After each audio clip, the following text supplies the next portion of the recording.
अगर आपको बहुत कम समय में एक बेहतर लीडर बनना है तो राज शमानी क्लिप्स चैनल को सब्सक्राइब कर लो।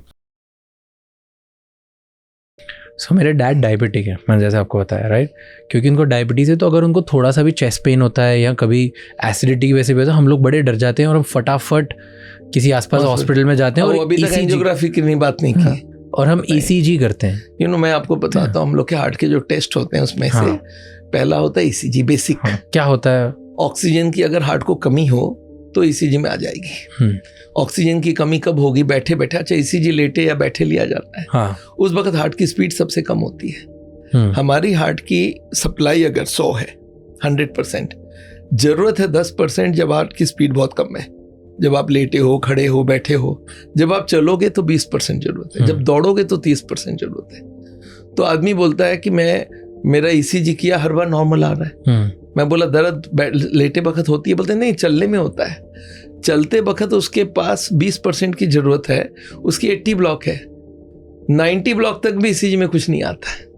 तो आदमी क्या बोलता है, अरे मेरा ECG नॉर्मल, मैं ठीक हूँ, पर अंदर 90 ब्लॉक है। तो ECG में लेटा रहता है।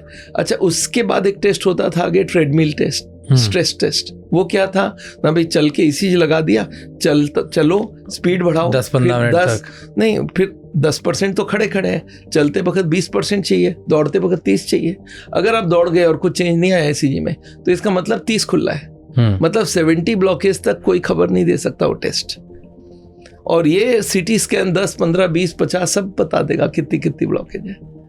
तो आगे हम लोग वही करते थे, हर साल TMT करता था आदमी। सर TMT ठीक है, बोला जाओ ऐश करो, इसका मतलब अभी 60-70 ब्लॉकेज है, बढ़ाओ, कोई दिक्कत नहीं है। जब वो TMT पॉजिटिव होता तब बोलते थे अब आप हार्ट के पेशेंट बन गए। अब वो टेक्नोलॉजी खत्म हो गई, ट्रेडमिल का जरूरत ही नहीं है, आप ऊपर से एक्सरे करके देख लो कितनी ब्लॉकेज है, चैप्टर खत्म। ओके, टेल मी, ECG आजकल ना वॉचेस से भी हो जाता है। तो उसमें ना ECG में 2 चीज देखा जाता है। एप्पल वॉच में लिखा जाता है, बहुत सारी वॉचेस में आ जाता है। वहाँ पे एक चीज और लिखा होता है, it is not fit for diagnosis of angina but for rhythm. 2 चीज हम लोग ECG में देखते हैं, कितने बार बीट कर रहा है, वो करेक्ट देता है वो। बट उसमें ECG चेंजेस जो है ना वो नहीं दिखता है, तो वो लोग लिख देता है दिस इज, उसमें उसके नीचे डिस्क्लेमर लिखा है हेल्थ के कि ये खाली रिदम बता सकता है, it can not tell the angina status और समथिंग।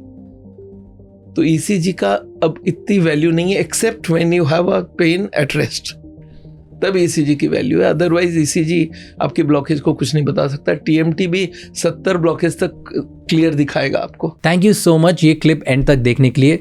मेरा नाम राज शमानी है और यहाँ पर हम बहुत सारे नॉलेजेबल इंसाइटफुल क्लिप्स ला के लाते हैं आपके लिए।